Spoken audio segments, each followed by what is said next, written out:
Bueno amigos, hola, ¿qué tal? Un abrazo para todos. Por fin llegó el gran día, el día de que vamos a hacer el segundo programa sobre la nobleza negra, que lo hicimos hace ya meses, ¿verdad? Uf. El caso es Sí, que, bueno, hay mucha documentación, mucha información y hemos tenido que poco que ir a los detalles, programar, preparar.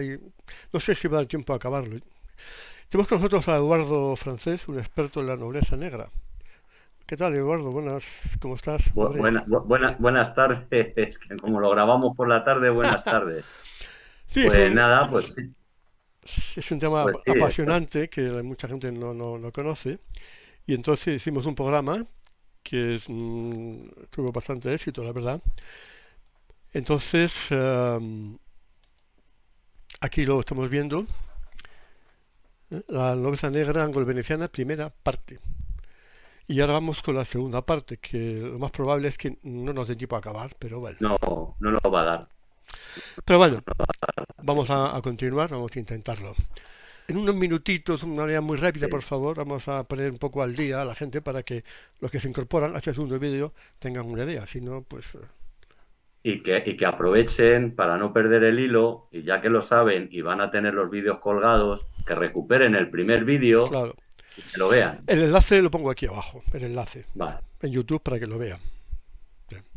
Pues nada, aquí es la nobleza negra y nos quedamos en el siglo XVII, cuando ya la nobleza negra se va de Venecia a Ámsterdam.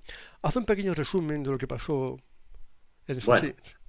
sí, pues vamos a hacer un pequeño resumen de todo lo que se habló o de la mayoría de las partes o de temas que se trataron en el primer capítulo. Bueno, pues empezamos hablando de cómo se forma la República de Venecia, de cuáles son los pueblos que llegan allí.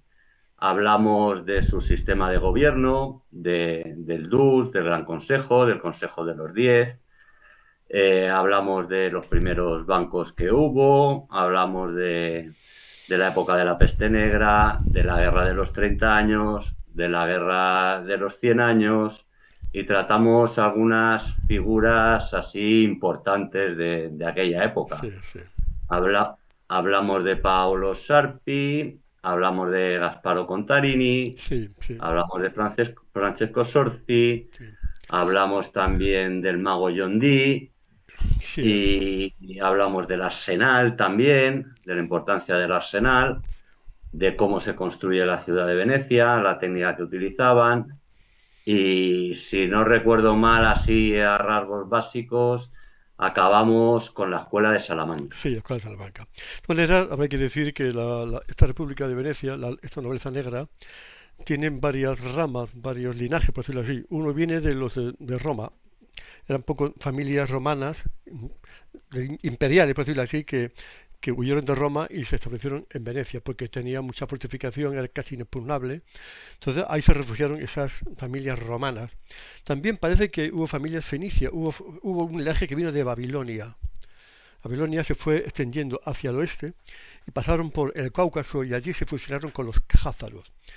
Entonces, esta mezcla entre esa hermandad de Babilonia, que se llama una hermandad iniciática, que aparte de tener conocimientos esotéricos, también manejaba las finanzas, todo lo que es la banca de ahora y el dinero fiduciario y la usura y tal, nació en Babilonia.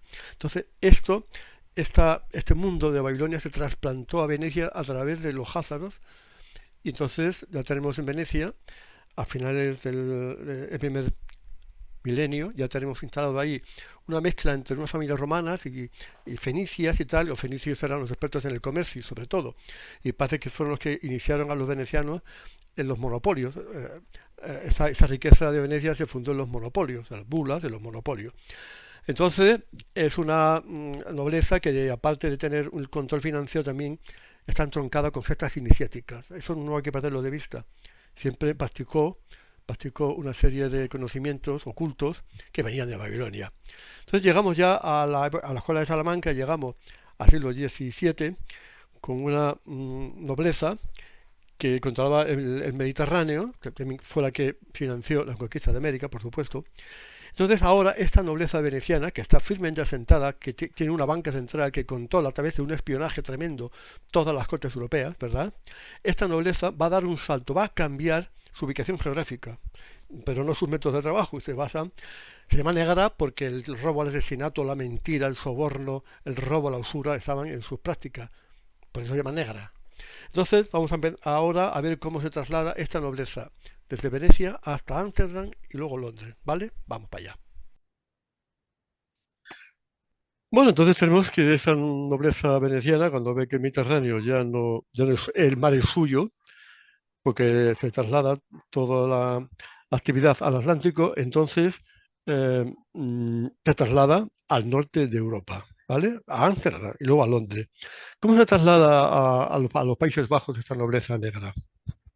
Bueno, pues es como tú muy bien dices, como consecuencia de la pérdida de poder en el Mediterráneo y porque aparecen también los nuevos territorios de América. Entonces, al aparecer los nuevos territorios de América, la localización geográfica, al estar la República de Venecia encajonada en el fondo del Adriático, Ah, pues a la hora de poder comerciar, para ellos era un impedimento.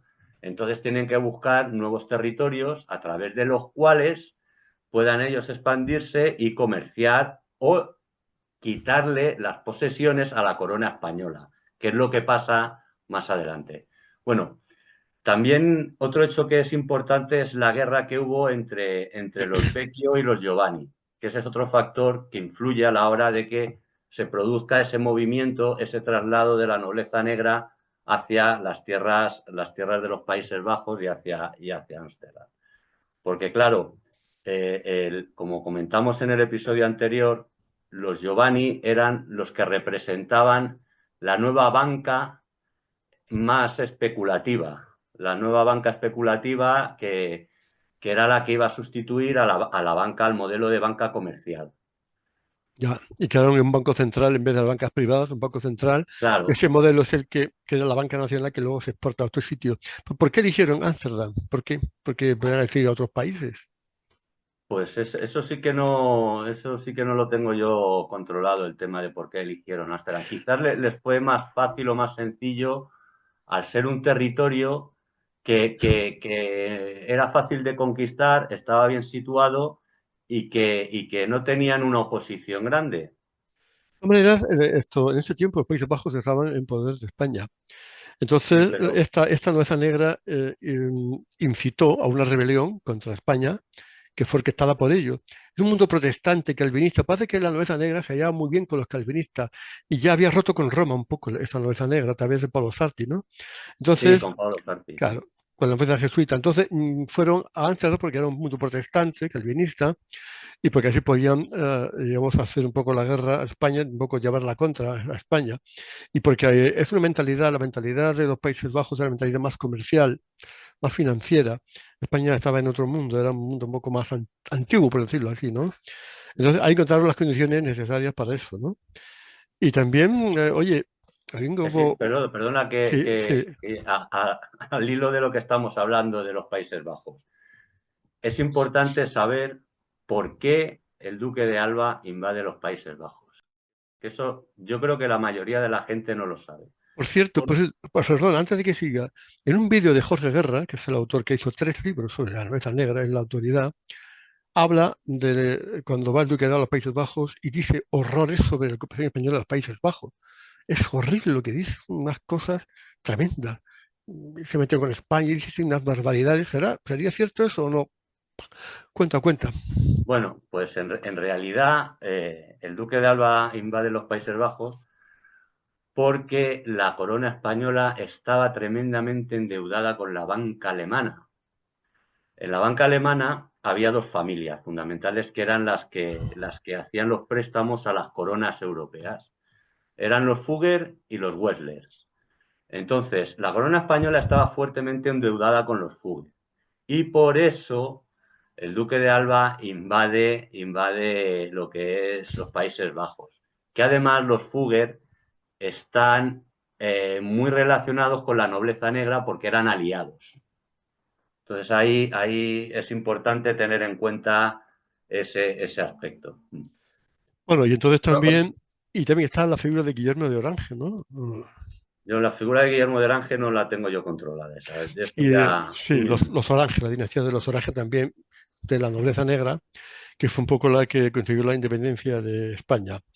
Porque es que están ahí unos años y entonces después dan un salto más al norte, a Inglaterra. Allí tenían sus espías porque la reforma anglicana, la separación de la Iglesia anglicana de Roma, se produjo mediante la influencia de unos espías de la Nobleza Negra infiltrados en el reinado de Enrique VIII. Creo que fue un poco incluso los que le presentaron a Ana Bolena incluso. Entonces, Eh, es eh, una conspiración para separar a Inglaterra de Roma. Entonces, ya estaban infiltrados ahí, entonces dieron el salto más al norte, más a Inglaterra. ¿Hubo exacto. alguna razón especial para eso, aparte de lo que te he dicho?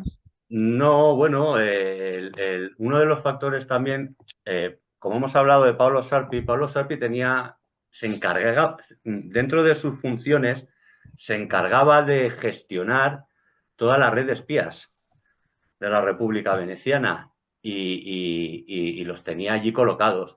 De hecho, uno de los espías que trabajaban para la República Veneciana, muy famoso, fue John Dee, John el Dee, mago sí. John Dee, que junto con, Gasparo, Francesco Zorzi, Francesco Zorzi, junto con John Dee y junto con Cromwell, son los principales actores que consiguen deshacer ese matrimonio tan importante que había en Inglaterra, que era Enrique VIII con Catalina de Aragón.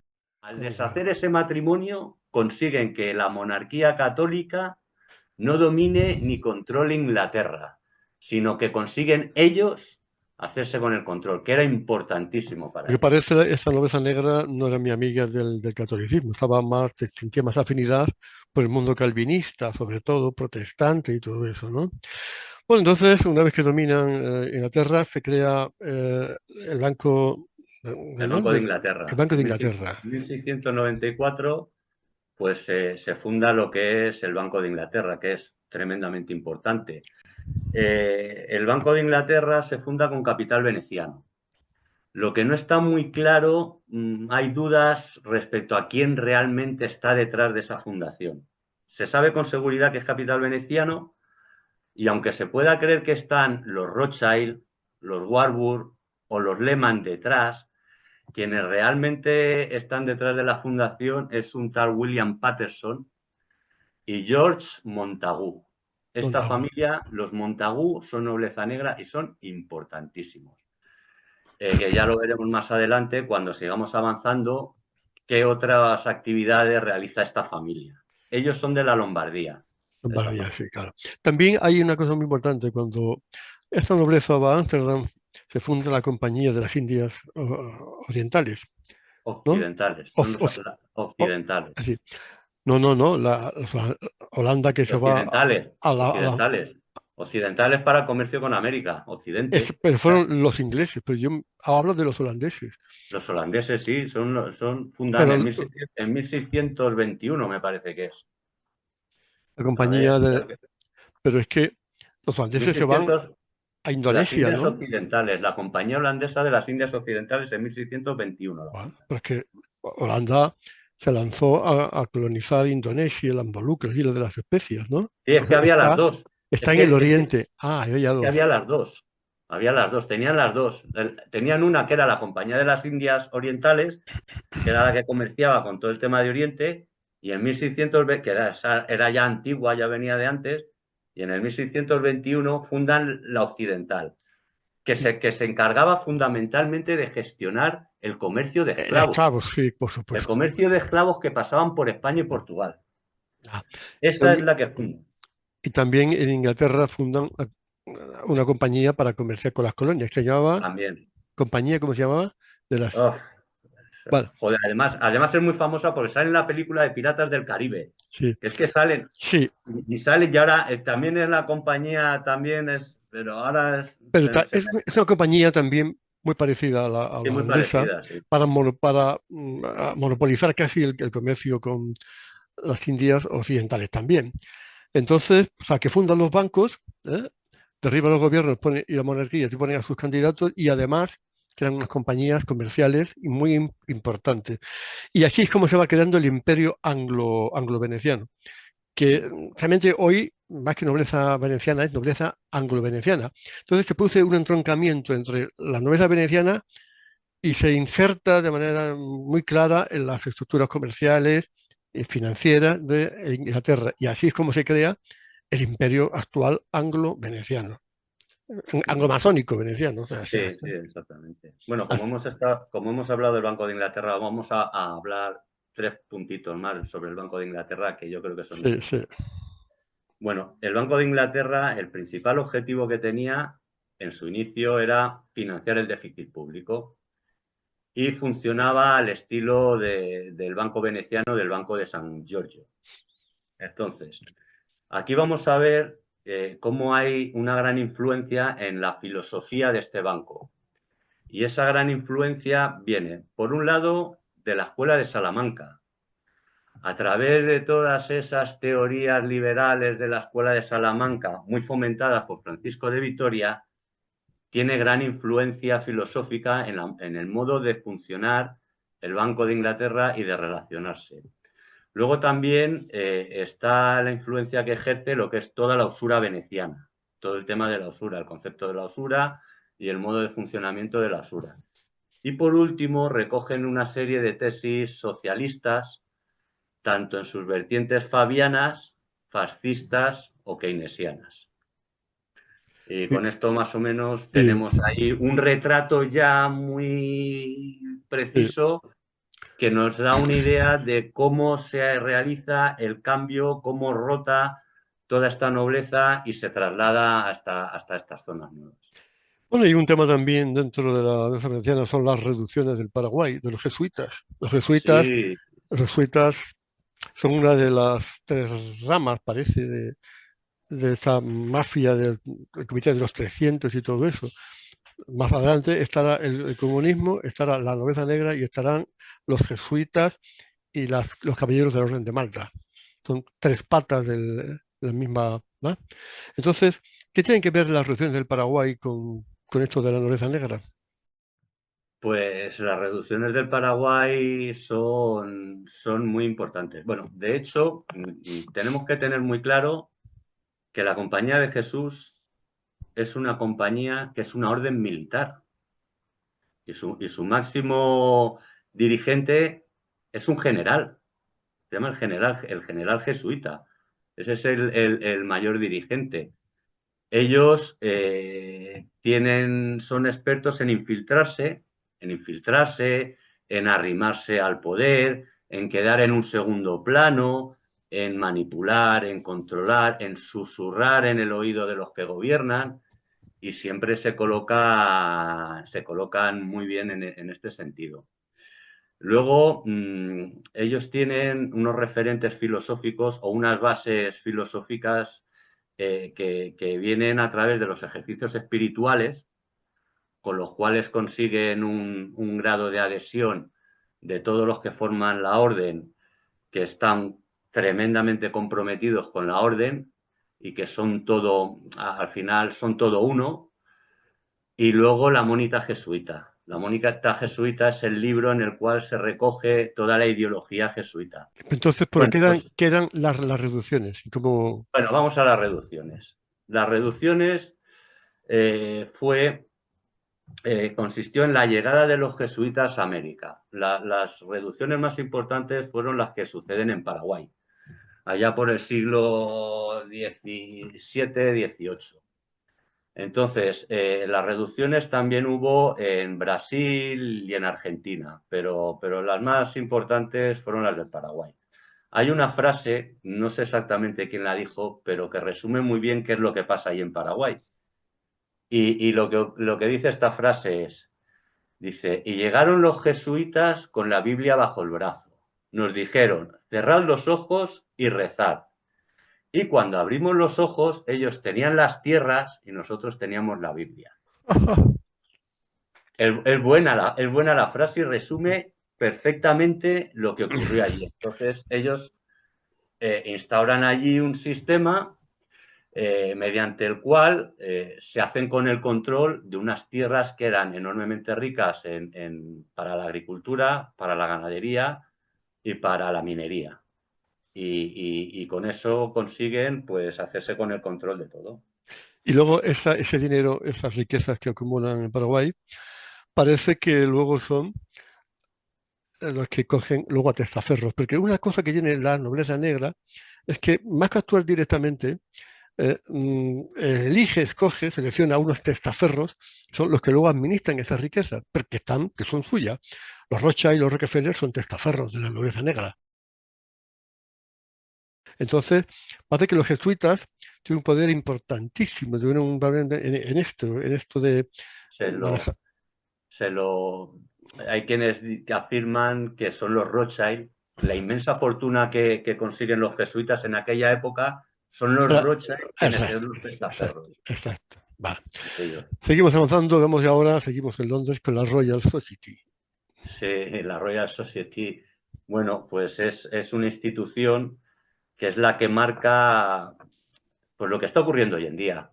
Ese cientificismo, esa dictadura científica, pero que es una dictadura científica que es falsa, es mentirosa, es manipuladora, es eugenista, es maltusiana, Sí, sí, es sí, exterminadora, es genocida, sí. pero que tiene pues una gran propaganda y parece ser que es muy admirada a lo largo del mundo. Pero Pero esta Royal Society era una especie de think tank, un laboratorio de ideas, ¿qué era? ¿Una sociedad de qué? sí, es una sociedad científica, es donde Científica. se sientan las bases del cientificismo, Ya, ya, ya. de la doctrina científica, porque para que luego llega Darwin, Sí, está Francis Bacon ya, junto con ya. Pablo Sarpi, que son los que sientan las bases de esta nueva ideología, de esta nueva religión. De la eugenesia, de la reducción de la Exacto, población. Vale. exacto, exacto. Darwin, Galton y compañía. Bueno, Totalmente, es una maravilla. seguimos avanzando y llegamos a la Revolución Francesa. Bueno, y los Illuminati de Baviera, ¿qué relación tienen con la nobleza negra? Era jesuita, Weishaupt, se quiso vengar. Weishaupt estaba dando clases de Derecho Canónico en la Universidad de Ingolstadt, que era Pero jesuita. era jesuita, sí. Ah, dicen que era La falso universidad era jesuita. jesuita. Si no era el jesuita directamente, Pero, estaba influenciado por toda la ideología jesuita o controlado por la ideología jesuita. entonces Bueno, los Illuminati de Baviera, parece que el objetivo de este señor, este Weishaupt, era vengarse de las expulsiones de los jesuitas, parece, si es que era jesuita o no, pero bueno, el caso es que surge los Illuminati. ¿Qué papel desempeña dentro de la conspiración de la mesa negra por el dominio del mundo? Sí. pues es muy importante porque parece ser que cuando Adam Weishaupt funda que de hecho la fecha en la que se fundan los Illuminati de Baviera es importante, porque es el 1 de mayo del 76, 1776. ¿Cuánto da la Porque cifra? no, esa no la he sumado. Esa fecha, mucha gente se cree que es que es la que se celebra el Día del Trabajo, pero es que esta gente son tan siniestros, son tan oscuros, que sus fiestas las solapan con otras fiestas que Las parecen paganas, satánicas. paganas, que son positivas, cuando en realidad lo que se está celebrando son sus fiestas. Bueno, pues seguimos con la figura de este hombre que es muy importante. Weishaupt. Adam Weishaupt. Parece ser que quien le da las directrices para la fundación de los Illuminati de Baviera son los Rothschild. Sí, sí, sí, sí. Los Rothschild les dan una serie de instrucciones, una serie de reglas, y él se encarga de montarlas, de armarlas, y ya funda los Illuminati. Mira, pero perdona, una cosa muy importante. No hemos dicho que esa nobleza negra, bueno, ya hemos dicho que tenía unas ideas sacadas de las sectas iniciáticas de Babilonia y, en fin, sociedades ocultas, esotéricas y tal. Entonces, esa corriente, parece que también va incluso hasta el priorato de Sion, va a desembocar en los templarios y los templarios va y ya se derrama en los Rosacruces, que eran los Rosacruces. Hay una conexión muy fuerte entre la Nueza Negra y los Rosacruces, muy fuerte, y la masonería, porque también esta Nueza Negra, para mí, es la creadora de la masonería, la figura de Paolo Sarti, ese tío fue el que dio un poco las bases de la masonería que se crea también en Inglaterra cuando van allí la nobleza negra, se crea la masonería en 1717, creo que fue. Entonces, no hay que perder de vista esta corriente iniciática, satanista, luciferina, que tiene la nobleza negra. Entonces, el Weishaupt es un poco la cloaca inmunda donde desemboca toda esta y ideas, pero en la vertiente política, más que en la vertiente iniciática. Porque estas sociedades iniciáticas querían derribar la monarquía. Eso es lo primero que querían era derribar la monarquía. Entonces, Weishaupt es un poco el culmen de esto, ¿no? Entonces, efectivamente, los Rothschild, ¿eh?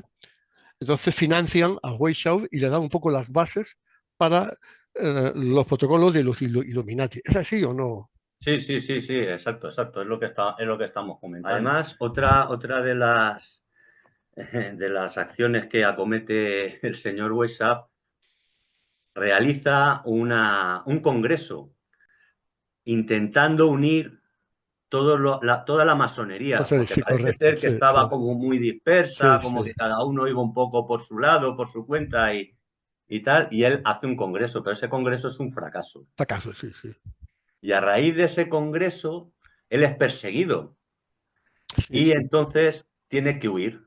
Y aquí viene otra familia alemana muy importante, que le acoge y le protege, que son los Saxe-Gotha-Coburg, Los que fundaron la dinastía Windsor. la dinastía Windsor, que la Bah, mayoría de la entonces, gente... perdón, entonces esa Sí, familia que luego origina la dinastía Windsor de la corona inglesa, inglesa, esa familia es la que acoge a Weishaupt. a Weishaupt, sí, No lo sí. sabía ni idea. Cómo me Sí, encaja sí, todo sí. ahora, Es madre que mía. encaja todo. Cuando uno conoce este tipo de cosas y le sigue el hilo y vas destapando capas de la cebolla, pues te vas dando cuenta que, ostras, que esto lo explica muy bien. Que es que este desajuste, esta cosa rara que yo veía aquí, no sabía muy bien por qué era, Ya, ya, coño, ya. es que este Que dato, es que las este piezas encajan, suceso las lo piezas encaja encajan. todo perfectamente. Entonces, Y perdona, esta orden de Illuminati es prohibida, es eliminada, sí, aparentemente, ¿no? sí, porque hay un suceso que suena un Sí, poco a sí, sí, leyenda o sí, mítico. Había sí, un caballero, sí, un jinete, que estaba en una noche de tormenta, sí. estaba cruzando una zona de Alemania. Entonces le cae un rayo y al caerle el rayo, y cuando le atienden, pues se dan cuenta que llevaba una especie de agenda Sí. donde tenía apuntado todo este tipo de cosas. Conspiraciones y todo eso, sí, sí. Es más, estaban apuntadas las conspiraciones y estaba diseñada lo que era lo que iba a ser la Revolución Francesa. Es que es importantísimo. Parece un hecho muy simple, una tontería, pero es el que da las pistas y el que nos da la información para saber qué era lo que estaba pasando. Y a raíz también de ese suceso, lo que era la masonería en Alemania es perseguida. Y por eso también Adam Weishaupt es perseguido, se tiene que retirar, es acogido por esta familia y aunque a Francia le llega la información, porque se la mandan las autoridades alemanas, les comunican a los franceses, oye, mirad que hemos descubierto esta trama, en Francia no hicieron ni caso. Porque los masones también estaban allí. Es, Mira, una cosa importante es que parece que los Illuminati, una vez que son perseguidos y parece que la orden es extinguida, en apariencia, pasan a Estados Unidos. Y en Estados Unidos toman el control allí de la independencia, de la creación de los derechos, y incluso ahora ya están en el mismo sello de Estados Unidos, en el billete del dólar, que en el billete del dólar estamos viendo aquí que pone 1776. claro, el 1 de mayo, Ah, le falta el están, 1 de mayo, están poniendo la pero firma, están poniendo la firma. es que no falla, está la Y pirámide, está el sí, sí, ojo, que todo todo, lo todo. lee, el Los búho, 13 escalones de la... los tres Entonces, escalones. el búho son los minervales. El búho era el símbolo de Minerva, el búho ve la oscuridad, entonces un poco el símbolo el del investigador del Illuminati que busca la luz, busca su luz, ¿verdad? Claro. De la oscuridad, y los minervales es un grado de los Illuminati. Entonces pasan a Estados Unidos. Sin embargo, vamos a volver a Europa ahora, y entonces en Europa se produce la Revolución Francesa, obra de los masones, Illuminatis, ¿no? Sí, Sí, eso sí, es un sí, hecho evidente, es un hecho tenemos evidente. que fue fraguada y orquestada por los Illuminati de Baviera, tenían sus líderes, tenían ya infiltrados en la propia Francia, Eh, y además hay otro hecho que les ayuda mucho, y son que un año antes, durante un año antes de que se produzca la Revolución Francesa, hubo muy malas cosechas, sí, sí, porque sí. las condiciones atmosféricas fueron horribles, unas lluvias, unos vientos, incluso el mismo puerto de Marsella se congeló. Y eso también fue caldo de cultivo que ayudó mucho para que ellos, gracias a la infiltración que habían conseguido entre los jacobinos y entre los sanculotes de todos estos judíos házaros, que eran agentes anglo-venecianos, pues consiguieron llevar adelante pues todo lo que fue la Revolución Francesa. Bien, entonces tenemos a los Illuminati, la Nobleza Negra, la Revolución Francesa, y avanzando ya al siglo XIX, tenemos los protocolos de los sabios de Sion. Los sabios de Sion. Y bueno, que también aquí está la figura de Napoleón, que hay que tocarlo un Ah, sí, poquito, sí, que sí. es el que viene a poner un poco de orden a todo aquel caos que había y que tenía de consejero a un jesuita Ah, de nombre Emmanuel Sieyès. sí, sí, sí, sí. Entonces, si quieres, antes de pasarnos aquí, hablamos de los Rothschild, antes de pasar Sí, ya, claro, claro, los Rothschild, sí, antes sí. los Rothschild, y luego ya pasamos a lo Los que es las Rothschild. independencias americanas después de los Rothschild. Los Porque Rothschild. los Rothschild, más o menos, las andanzas de los Rothschild se pueden cronológicamente situar allá por el 1743. Los Rothschild es una familia de judíos askenazis, alemana. Son judíos, Hazarus. No, no vienen de Ashkenazi. Hazaria, no son de Hazaria, son de Alemania. Entonces son askenazis. Y bueno, este hombre se llamaba los Meyer-Bauer o Bauer-Meyer. Ese era su nombre original, que luego lo cambian por los Rothschild, que es los del escudo rojo.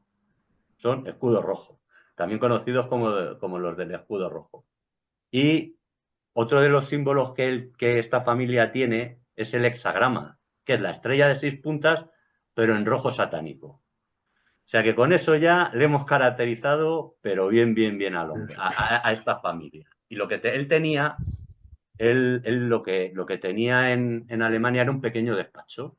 Era un pequeño despacho donde se encargaba. ¿No era un orfebre que vivía en un barrio que tenía No, no era arriba orfebre. el escudo rojo, lo No, tenía ahí como especie de sello no. del negocio? No. Yo orfebrería no me consta que tocara. Yo sí que sé que se encargaba de temas de contabilidad en un pequeño despachito que tenía. Lo del escudo rojo, sí, eso sí que lo tenía Sí, sí, sí, sí. encima. Lo de la orfebrería no tengo yo constancia de ello. Y del escudo Y rojo viene la estrella roja comunista, claro. claro, claro, claro. Sigue, sigue. Entonces, otro de los, digamos, palos que tocaba era la contabilidad, era el tema de intercambio de monedas. Era habilísimo para conseguir cualquier tipo de moneda. Cualquier tipo de moneda que quisiera cualquiera, iban al despacho del Rothschild y se la conseguía. Bueno, pues esta familia, gracias a otra familia o una familia ya importante de banqueros, que eran los Oppenheimer, entran en la corte alemana. Entra en la corte alemana este buen hombre. Oppenheimer. Oppenheimer fueron los de la bomba atómica luego, ¿no? Sí, pero yo no sé si están relacionadas esa familia Ya, Oppenheimer ya. con la. Es muy probable que sí, porque sabiendo ya cómo funciona un poco la historia, es muy Ah, probable que sí, pero Pero, pero no mira, lo tengo seguro. estos Rothschild eran de la nobleza negra. No, eran testaferros. No, No. eran testaferros, eran pues sus testaferros los que ponen la cara. Bueno, Sí. pues sigamos. Consigue entrar digamos ya en las altas finanzas gracias a los Oppenheimer y este hombre destaca porque era muy hábil. Era inteligente porque hay veces que los malvados son muy inteligentes. Hay otras veces que no son inteligentes, que son de lo peor, que son medio imbéciles. Pero este era muy inteligente y entonces él ahí, a partir de ahí, empieza a progresar y empiezan a financiar pues a las monarquías europeas. Él se da cuenta que gracias a ese financiamiento ahí no hay posibilidades de pérdida, porque además financiaban ambos bandos en conflicto. Ah, Y las condiciones que ponían era que el que ganaba tenía que encargarse de que el que perdía pagara todo aquello Buah. que les habían prestado los mismos que me estaban financiando a mí, con lo cual siempre ganaba. Ganase quien ganase, siempre ganaba. Era un negocio ganador. Y así hizo gran poder. Y un hecho importante Y en la Waterloo. Waterloo, 1815, batalla de Waterloo. Pues resulta que, bueno, se produce la batalla de Waterloo en Bruselas, fue en Bruselas, ¿no? Bélgica, cerca de donde está el Bélgica, eso, Puigdemont ahora, sí. Bélgica, sí, Cerca de Bélgica, sí. Bruselas, sí. Bélgica, cerca de Bruselas. Bueno, pues resulta que quienes ganaron la batalla fue Wellington. Wellington gana a Napoleón. Entonces, Pero, pero los Rothschild se enteran antes que nadie de quién había ganado realmente la batalla. Y lo que hacen es, en la Bolsa de Londres, empiezan a vender y a propagar el rumor de que los ingleses habían perdido. Entonces, toda la valoración de todos los activos de la Bolsa de Londres se hunde. Se hunde, hay pánico, todo el mundo vende y ellos, por la parte de atrás, sin que la gente se diera cuenta, empiezan a comprar. Compran, compran, compran y compran. Y cuando llega la noticia de que habían ganado los ingleses, pues la cosa se dispara. bueno, pues nada, los Rothschild hacen así su fortuna y vamos ahora a pasar a hablar de la fundación de Estados Unidos. Perdona, Laureano, fíjate que hay estimaciones que hablan que desde que más o menos aparecen en escena los Rothschild en 1743 hasta 1850 aproximadamente, hay quienes calculan que la mitad de la riqueza del mundo estaba en manos de los Rothschild. La mitad, señores. Entonces, si en aquella época era así, Hoy, ¿estamos seguros de que hoy en día no sigue siendo igual? o- o- Pregunto.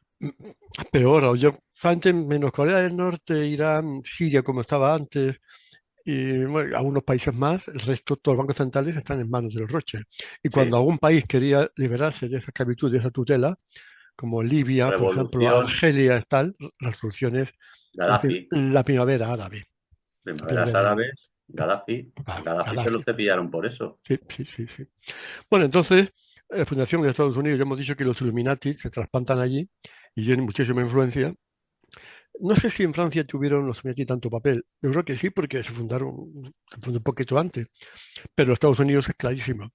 Jefferson, Washington, Franklin, todos eran masonazos. Aquí vamos a ver una imagen de Washington, un dibujo de antiguo, un cuadro, se le pone el mandil. Sí, en esa época no se cortaban nada y desaparecen con el mandil, con la mano metida así en el saquito, en el lateral, así, con la pose Bueno, masónica. Fundación de Estados Unidos fue la primera democracia que hubo, entre comillas, bueno, la primera constitución que se hizo de los derechos, lo vino Francia, ¿no? Cuéntanos un poco a ver qué tuvo que ver en eso Bueno, la pues nobleza negra. la fundación de Estados Unidos se funda o se basa en las 13 colonias protestantes, que eran 13, 13. 13, 13, 13, 13, son 13. Bueno, El perdona, 13, realmente eran 14, pero para que el número quedara en 13, a Maine, o el estado de Maine, le dejaron fuera. Pero eh, luego ya más tarde se unió, pero ya la fundación eran 13. Sigue.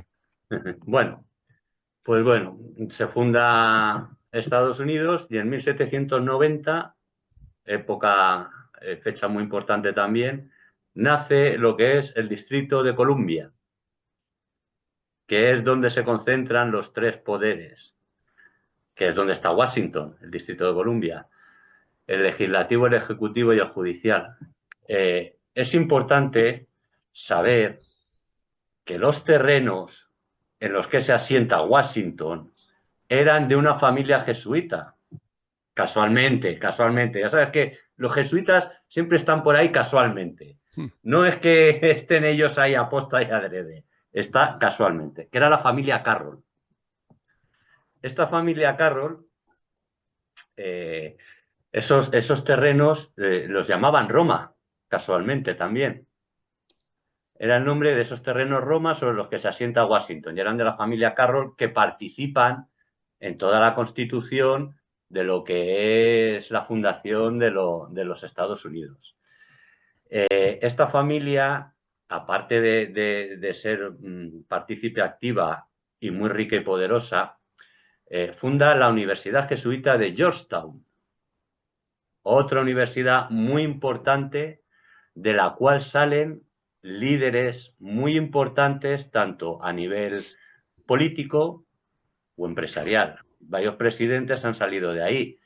El amigo John Podesta, uno de los, no sé si es John, pero uno de los hermanos Podesta era profesor de la Universidad de Georgetown. En esta Universidad de Georgetown, este Podesta fue abogado de la mafia de Chicago, relacionado con la familia Clinton. Vamos viendo las relaciones, cómo todos son delincuentes de corbata. Son criminales y son asesinos, pero de corbata, de la élite. Allí también estudió Hunter Biden, el hijo de Biden, en Georgetown, que fue protegido de Podesta. Entonces, hemos dado un salto Pero, perdona, en el tiempo. perdona, este Podesta es el de los Pizzagate, es el de los Ese, que el de tiene la una serie Pelosi. de retratos y de colecciones de obras de arte que están relacionadas con niños en determinadas poses, posturas, no sé qué, todo muy negro, muy oscuro y muy satánico. Perdona, Bueno, y este Podesta estuvo relacionado con Hillary Clinton, era sí, asesor. con los Clinton, exactamente. Con los Clinton, con la mafia. Pero todo esto son casualidades. Es que la gente, ¿cómo va a pensar la gente que estos criminales se juntan entre ellos para delinquir? Si son gente de bien, que siempre buscan nuestro bien. Mm. Bueno, hemos dado este pequeño salto para Sí. que se vea la relación que existe, que todo está relacionado. Bueno, Entonces, entonces se funda la Constitución de Estados Unidos, también sería de protocolos masónicos, sería de sí, todo iluminista, Illuminati, todo eso. Se metería ahí seguro como se metió la de Francia, ¿no? estaban. Y bueno, pues eh, otras universidades jesuitas importantes para que vaya hilando la gente, que son de la actualidad. En España tenemos la Ramon Llull, tienes ESADE, tienes Deusto, y solo tienes que mirar quiénes salen de esas universidades y qué puestos ocupan. Y el Es un poco ICADE, el salto en el... ¿Eh? el ICA y el ICADE. Y CADE, sí, también. Vale. Entonces se funda Estados Unidos y eso también está en la Mesa Negra, esas cosas, ¿no? Que Sí, trasplantan a América. Pero también la influencia de los Estados Unidos en en el arrebatamiento de las colonias de los virreinatos españoles, el sí. anglocionismo, el anglomazonismo, como decirlo así de alguna manera, el anglo-venecianismo, Mm. conspira contra España para arrebatarle las colonias y hacerse con ellas, ¿no?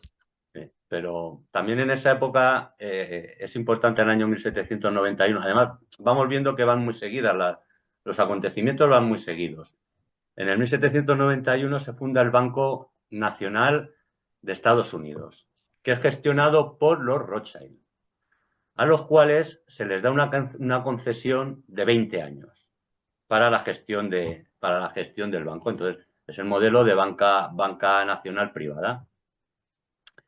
Y bueno, pues cuando acaba la concesión, pues no se lo quieren renovar. No le quieren renovar porque se han dado cuenta de cómo actúan y de lo que están haciendo. Entonces uno de los Rothschild dice, está recogido en las crónicas de la época, dice, a estos americanos van a tener que volver a recordar qué es lo que significa volver a un estatuto de colonia. Y entonces ahí les montan una guerra. Le montan la guerra colonial y bueno, La pues guerra colonial. claro,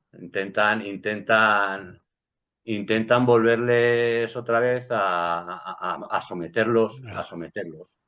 Luego, posteriormente, cuando están otra vez en la siguiente renovación, es cuando les montan la guerra norte y sur, que es con Lincoln. ah. Entre medias está el presidente Jackson, que también tiene varios intentos de asesinato, porque no estaba muy conforme pues con todo este tipo de proceder de la banca americana. Bueno, Lincoln al final es asesinado Y bueno, en los periódicos de la época, él recoge en declaraciones que él hace que tenía dos grandes enemigos. Uno que estaba delante suyo y que eran los estados del sur. Y otro que estaba en su espalda, a su espalda, y era el sector financiero, la banca. Y ahí estaban los Rothschild y compañía. Y dice, y de mis dos enemigos, el peor y más peligroso es el que está en mi retaguardia. O sea que Sí, así nos sí, hacemos una idea de cómo se las sí. gasta esta gente. Por eso fue asesinado Lincoln, porque Por quería meter eso mano en fue la banca, asesinado. Aparte, quería cambiar eso. otra de las innovaciones que hizo Lincoln fue la introducción de los greenbacks. Los greenbacks eran unos billetes que fueron los que él crea y que servían para pagar a la tropa y que su deuda no generaba intereses. Y claro, esto no interesa, porque interesa tener el control de la máquina del dinero. Hay una famosa frase de los Rothschild que dice, dame el control de la máquina del dinero y no me importará quién haga las leyes. Entonces ellos quieren tener el control de la máquina del dinero para saquear y subyugar a los países. Y como Lincoln no les dejaba crear su propia moneda, libre de deudas, libre de intereses, y no está controlado por ellos, por eso se lo quitan de en medio. Quien le dispara parece ser que era de una familia jesuita, que era miembro de una familia jesuita. Bueno, ya para terminar un poco esa segunda parte, la emancipación de las colonias hispanoamericanas. Claro, ahí se metió la masonería, por supuesto, todos esos supuestos líderes de la liberación eran masonazos perdidos. Bolívar, O'Higgins, etcétera, ¿no? San Martín, San Miranda, Martín, todos, todos. Y entonces, educados en universidades jesuitas, claro, claro, eso que no se nos olvide. ya.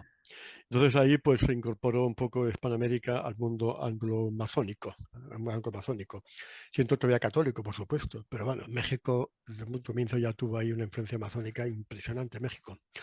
Bueno, entonces vamos a dejar aquí un poco el programa y en el siguiente y último hablaremos de los protocolos de los sabios de Sion, de la guerra mundial, etcétera, y vamos a hacer un repaso de las familias que hay ahora, de la Mesa Negra, la Casa de Windsor, Casa Real Inglesa, y luego el orden mundial, etcétera, etcétera, ¿no? Las élites, el comité de los 300 y todo eso, si te parece. ¿De Sí, sí. acuerdo?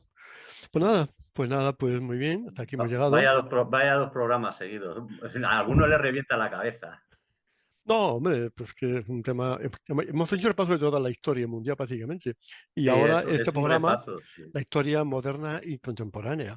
Entonces, pues desde un punto de vista de la mesa negra, de la conspiración, de la masonería y de todo esto, y de la finanza. Pues nada, Eduardo, gracias. Pues Muy nada, bien, pues Laureano. hasta la próxima. Un Hasta abrazo la próxima. y muy Ya bien. hablamos y ya te Hablamos cuento. y comemos boletus. Y tomamos boletos. Hasta Hablamos luego. y tomamos boletos. Hasta luego. Venga, hasta luego.